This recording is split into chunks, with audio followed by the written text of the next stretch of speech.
Make this one different by making it all the same.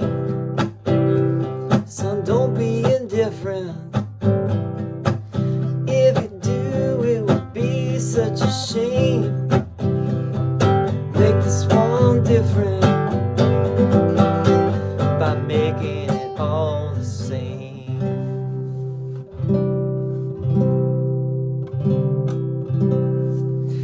Okay, that was a song from that I started at New Year's this past year, 2022. It's from a line based on a line in the chorus, which says, "Make this year different by making it all the same." We'll get there. But tonight we are going to go over Chapter 2, the Separation and the Atonement, Section 5, the Function of the Miracle Worker. It's kind of a long section, so let's get started. Here we go. Before miracle workers are ready to undertake their function in this world, it is essential that they fully understand the fear of release. Otherwise, they may unwittingly foster the belief that release is imprisonment, a belief that is already very prevalent. This misperception arises in turn from the belief that harm can be limited to the body. That is because of the underlying fear that the mind can hurt itself. None of these errors is meaningful because the miscreations of the mind do not really exist. This recognition is a far better protective device than any form of level confusion because it introduces correction at the level of the error. It is essential to remember that only the mind can create and that correction belongs at the thought level. To amplify an earlier statement, spirit is already perfect and therefore does not require correction. The body does not exist except as a learning device for the mind. This learning device is not subject to errors of its own because it cannot create. It is obvious then that inducing the mind to give up its miscreations is the only application of creative ability that is truly meaningful. Magic is the mindless or the miscreative use of mind. Physical medications are forms of, quote, spells, unquote. But if you are afraid to use the mind to heal, you should not attempt to do so. The very fact that you are afraid makes your mind vulnerable to miscreation. You are therefore likely to misunderstand any healing that might occur, and because egocentricity and fear usually occur together, you may be unable to accept the real source of the healing. Under these conditions, it is safer for you to rely temporarily on physical healing devices because you cannot misperceive them as your own creations. As long as your sense of vulnerability persists, you should not attempt to perform miracles. I have already said that miracles are expressions of miracle-mindedness, and miracle-mindedness means right-mindedness. The right-minded neither exalt nor depreciate the mind of the miracle worker or the miracle receiver. However, as a correction, the miracle need not await the right-mindedness of the receiver. In fact, its purpose is to restore him to his right mind. It is essential, however, that the miracle worker be in his right mind, however briefly, or he will be unable to reestablish right-mindedness in someone else. The healer who relies on his own readiness is endangering his understanding. You are perfectly safe as long as you are completely unconcerned about your readiness, but maintain a consistent trust in mind. If your miracle-working inclinations are not functioning properly, it is always because fear has intruded on your right-mindedness and has turned it upside down. All forms of not right-mindedness are the result of refusal to accept the atonement for yourself. If you do accept it, you are in a position to recognize that those who need healing are simply those who have not realized that right-mindedness is healing. The sole responsibility of the miracle worker is to accept the atonement for himself. This means you recognize that mind is the only creative level and that its errors are healed by the atonement. Once you accept this, your mind can only heal. By denying your mind any destructive potential and reinstating its purely constructive powers, you place yourself in a position to undo the level confusion of others. The message you then give to them is the truth that their minds are similarly constructive and their miscreations cannot hurt them. By affirming this, you release the mind from over-evaluating its own learning device and restore the mind to its true position as the learner. It should be emphasized again that the body does not learn any more than it creates. As a learning device, it merely follows the learner, but if it is falsely endowed with self-initiative, it becomes a serious obstruction to the very learning it should facilitate. Only the mind is capable of illumination. Spirit is already illuminated, and the body in itself is too dense. The mind, however, can bring its illumination to the body by recognizing that it is not the learner and is therefore unamenable to learning. The body is, however, easily brought into alignment with a mind that has learned to look beyond it toward the light. Corrective learning always begins with the awakening of spirit and the turning away from the belief in physical sight. This often entails fear because you are afraid of what your spiritual sight will show you. I said before that the Holy Spirit cannot see error and is capable only of looking beyond it to the defense of atonement. There is no doubt that this may produce discomfort, yet the discomfort is not the final outcome of the perception. When the Holy Spirit is permitted to look upon the defilement of the altar, he also looks immediately toward the atonement. Nothing he perceives can induce fear. Everything that results from spiritual awareness is merely channelized toward correction. Discomfort is aroused only to bring the need for correction into awareness. The fear of healing arises in the end from an unwillingness to accept unequivocally that healing is necessary. What the physical eye sees is not corrective, nor can error be corrected by any device that can be seen physically. As long as you believe in what your physical sight tells you, your attempts at correction will be misdirected. The real vision is obscured because you cannot endure to see your own defiled altar. But since the altar has been defiled, your state becomes doubly dangerous unless it is perceived. Healing is an ability that developed after the separation, before which it was unnecessary. Like all aspects of the belief in space and time, it is temporary. However, as long as time persists, healing is needed as a means of protection. This is because healing rests on charity, and charity is a way of perceiving the perfection of another even if you cannot perceive it in yourself. Most of the loftier concepts of which you are capable now are time-dependent. Charity is really a weaker reflection of a much more powerful love encompassment that is far beyond any form of charity you can conceive of as yet. Charity is essential to right-mindedness in the limited sense in which it can now be attained. Charity is a way of looking at another as if he had already gone far beyond his actual accomplishments in time. Since his own thinking is faulty, he cannot see the atonement for himself, or he would have no need of charity. The charity that is accorded him is both an acknowledgement that he needs help and a recognition that he will accept it. Both of these perceptions could clearly imply their dependence on time, making it apparent that charity still lies within the limitations of this world. I said before that only revelation transcends time. The miracle, as an expression of charity, can only shorten it. It must be understood, however, that whenever you offer a miracle to another, you are shortening the suffering of both of you. This corrects retroactively as well as progressively. Okay, That was a lot. Let's start with the end and this discussion of charity.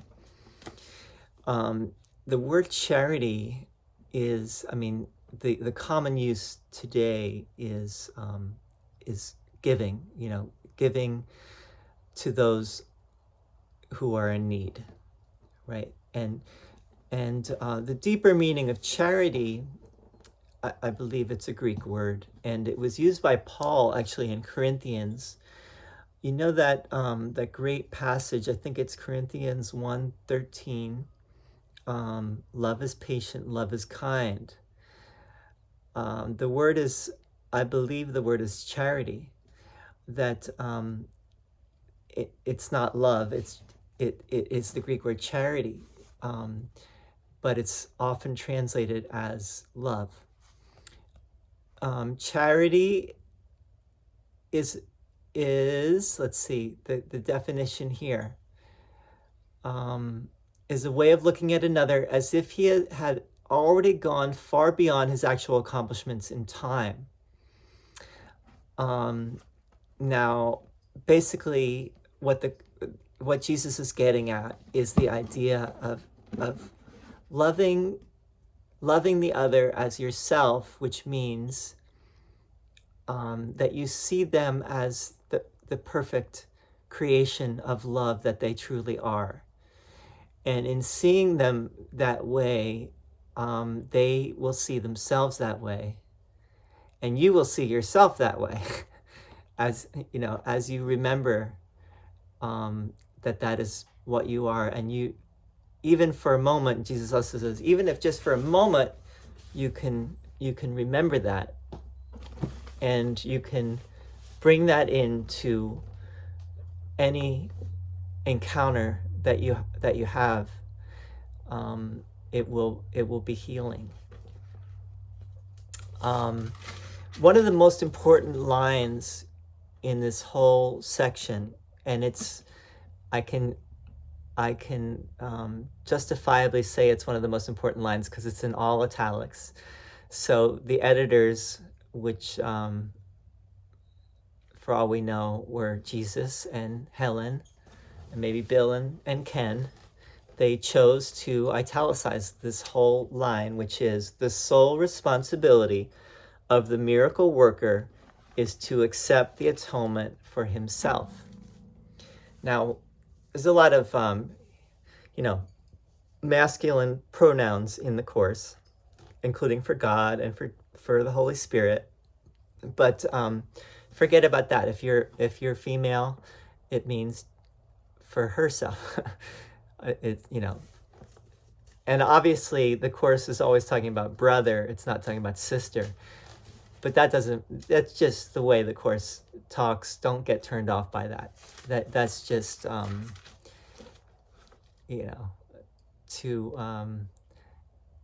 sure there's a lot of ideas about why that is. But, the Course is presenting something which is like a Bible in the sense. And the Bible uses a lot of patriarchal language. So the Course is trying to present it in a way that is somewhat in that vein, but it is also taking us way beyond any limited concepts. But anyway, the sole responsibility of the miracle worker is to accept the atonement for him or herself. Now, what is the atonement? Again, what is the atonement? The atonement is that separation never happened. Nothing happened. We are still at home in God. We are still there.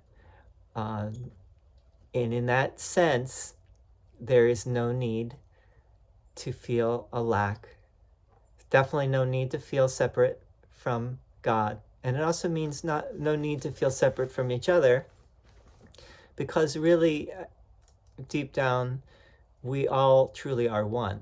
And this Course is to help you to recognize that and to see how all our minds are joined in God. And ultimately it will take you beyond the mind back to spirit, and the spirit is the oneness. Spirit would be the atonement, which is when the Course, when Jesus talks about revelation, is that experience of the oneness with God, or oneness with God and everyone and everything. So